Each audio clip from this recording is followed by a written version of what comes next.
सविनय नमन।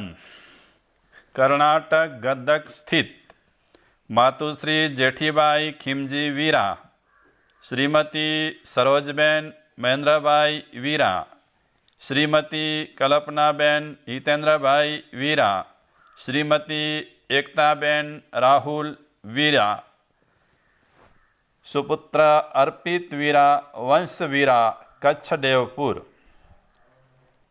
सेवाभावी श्रीमती कीर्तिबेन हर्षदभाई सुंदरजी पासड़, सुपुत्र केवल और वर्धमान पासड़, कच्छ भोजाय। मातुश्री हंसाबेन रमणीकलाल नागड़ा, श्रीमती सोनिया सुभाष नागड़ा, सुपुत्र देवकुमार, कच्छ मोटी उनडोट। मुलुंड स्थित श्रीमती भारतीबेन शांतिलाल घाला, श्रीमती डॉक्टर किंजल जिग्नेश संघवी, श्रीमती श्रेया हर्ष गाला, कच्छ भोजाय की ओर से आज का संदेश। परमात्मा की लाठी में आवाज़ नहीं होती पर कसकर पड़ती है। एक साधु वर्षा के जल में प्रेम और मस्ती से भरा चला जा रहा था। कई साधु ने एक मिठाई की दुकान को देखा और जहाँ एक कढ़ाई में गरम दूध उबला जा रहा था तो मौसम के हिसाब से दूसरी कढ़ाई में गर्मा गर्म जलेबियाँ तैयार हो रही थी। साधु कुछ क्षणों के लिए वहाँ रुक गया। शायद भूख का एहसास हो रहा था या मौसम का असर था। साधु हलवाई की भट्टी को बड़े गौर से देखने लगे। साधु कुछ खाना चाहता था लेकिन साधु की जेब ही नहीं थी तो पैसा भला कहाँ से होते। साधु कुछ पल भट्टी से हाथ सेकने के बाद चला ही जाना चाहता था कि नेक दिल हलवाई से रहा न गया और एक प्याला गरम दूध और कुछ जलेबियाँ साधु को दे दी। साधु बाबा का पेट भर चुका था। दुनिया के दुखों से बेपरवाह वे फिर एक नए जोश से बारिश के गंदले पानी के छिट्टे उड़ाता चला जा रहा था। वह इस बात से बेखबर था कि एक युवा नवविवाहित जोड़ा भी वर्षा के जल से बचता बचता उसके पीछे चला आ रहे हैं। एक बार इस मस्त साधु ने बारिश के गंदले पानी में जोर से लात मारी। बारिश का पानी उड़ता हुआ सीधा पीछे आने वाली युवती के कपड़े को भीगा गया। उस औरत के कीमती कपड़े कीचड़ से लथबथ हो गए। उसके युवा पति से यह बात बर्दाश्त नहीं हुई, इसलिए वह आस्तीन चढ़ाकर आगे बढ़ा और साधु के कपड़ों से पकड़कर कहने लगा, अंधा है, तुमको नज़र नहीं आता? तेरी हरकत की वजह से मेरी पत्नी के कपड़े गीले हो गए हैं और कीचड़ से भर गए हैं। साधु हक्का बक्का सा खड़ा था, जबकि इस युवा को साधु का चुप रहना नाखुशगवार गुजर रहा था। महिला ने आगे बढ़कर युवा के हाथों से साधु को छुड़ाना भी चाहा, लेकिन युवा की आंखों से निकलती नफरत की चिंगारी देख वह भी फिर पीछे खिसकने पर मजबूर हो गई।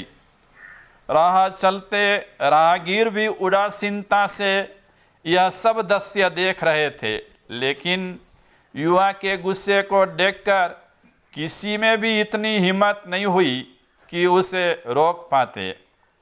और आखिर जवानी के नशे में चूर इस युवक ने एक जोरदार थप्पड़ साधु के चेहरे पर जड़ दिया। बूढ़ा मलंग थप्पड़ की ताब ना झेलता हुआ लड़खड़ाते हुए कीचड़ में जा पड़ा। युवक ने जब साधु को नीचे गिरता देखा तो मुस्कुराते हुए वहां से चल दिया। बूढ़े साधु ने आकाश की ओर देखा और उसके होठों से निकला, वहाँ मेरे भगवान, कभी गरम दूध, जलेबियाँ और कभी गरम थप्पड़। दूसरी ओर वह युवा जोड़ा अपनी मस्ती को समर्पित अपनी मंजिल की ओर अग्रसर हो गया। थोड़ी ही दूर चलने के बाद वे एक मकान के सामने पहुंचकर रुक गए। वह अपने घर पहुंच गए थे। बारिश के कारण सीढ़ियां पर फिसलन हो गई थी। अचानक युवा का पैर फिसल गया और वह सीढ़ियां से नीचे गिरने लगा। महिला ने बहुत जोर से शोर मचाकर लोगों का ध्यान अपने पति की ओर आकर्षित करने लगी, जिसकी वजह से काफ़ी लोग तुरंत सहायता के लिए युवा की ओर लपके। लेकिन देर हो चुकी थी। युवक का सिर फट गया था और कुछ ही देर में ज़्यादा खून बह जाने के कारण इस नवजुवान युवक की मौत हो चुकी थी। कुछ लोगों ने दूर से आते साधु बाबा को देखा तो आपस में कानाफूसी होने लगी कि निश्चित रूप से इस साधु बाबा ने थप्पड़ खाकर युवा को श्राप दिया है, अन्यथा ऐसे नवजवान युवक का केवल सीढ़ियों से गिरकर मर जाना बड़े अचंभे की बात लगती है। कुछ मन चले युवकों ने यह बात सुनकर साधु बाबा को घेर लिया। एक युवा कहने लगा कि आप कैसे भगवान के भक्त हैं जो केवल एक थप्पड़ के कारण युवा को श्राप दे बैठे। भगवान के भक्त में रोष व गुस्सा हरगिज नहीं होता। आप तो जरा सी असुविधा पर भी धैर्य न कर सके। साधु बाबा कहने लगा, भगवान की कसम, मैंने इस युवा को श्राप नहीं दिया।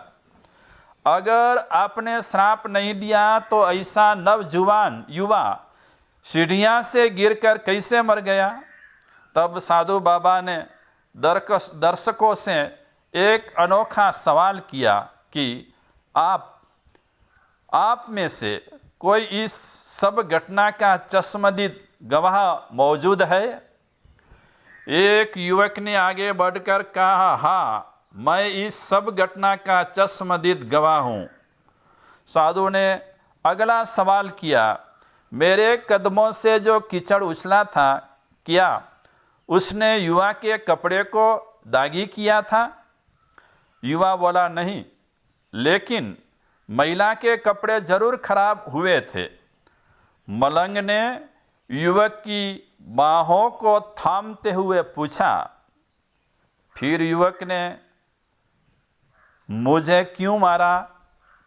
युवा कहने लगा, क्योंकि वह युवा इस महिला का प्रेमी था और यह बर्दाश्त नहीं कर सका कि कोई उसके प्रेमी के कपड़े को गंदा करे, इसलिए उस युवक ने आपको मारा। युवा की बात सुनकर साधु बाबा ने एक जोरदार ठहाका बुलंद किया और यह कहता हुआ वहाँ से विदा हो गया। क्या कहा साधु बाबा ने? तो भगवान की कसम, मैंने श्राप कभी किसी को नहीं दिया, लेकिन कोई है जो मुझसे प्रेम रखता है। अगर उसका यार सहन नहीं कर सका तो मेरे यार को कैसे बर्दाश्त होगा कि कोई मुझे मारे? और वह इतना शक्तिशाली है कि दुनिया का बड़े से बड़ा राजा भी उसकी लाठी से डरता है। उस परमात्मा की लाठी दिखती नहीं और आवाज़ भी नहीं करती, लेकिन पड़ती है तो बहुत दर्द देती है। हमारे कर्म ही हमें उसकी लाठी से बचाते हैं। बस कर्म अच्छे होने चाहिए, खराब कर्म मत करो, अच्छे कर्म करने में देर मत करो। जय हो।